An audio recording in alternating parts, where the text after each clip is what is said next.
Bună ziua lumea, sunt Volvic Extrem. Și dacă vă duceți aminte din episodul trecut sau dacă chiar nu l-ați văzut, vă rog să vă uitați.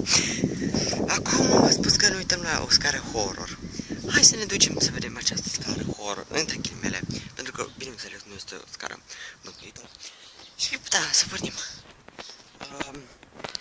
Vă uit puțin camera, pentru că nu știu cum am plictisesc cu puțin camera, mai frumos puțin. Și da, acum voi opri puțin. Da, și că am ajuns, am oprit o singură dată și am ajuns. Da, hai să vă arăt intrarea în acest bloc.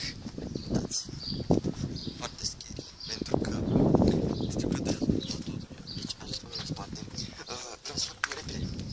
Aici e urcărinat. În spate, chestii pe jos.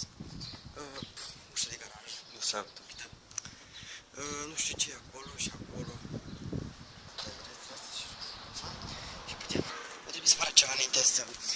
Știu că sunt grăbit, dar vreau să fac acest episod de un singur minut și 1 minut și 5 secunde. După cum vă uitați, este graffiti și în spatele acestui bloc este acesta. O tâmpenie, 3 lei. Ne duceți să vă arăt. Sunteți înăuntru. Da. Putem să mă grăbesc, nu am arătat bine, totuși. Vreau să fiu un minut. Și da, încheierea.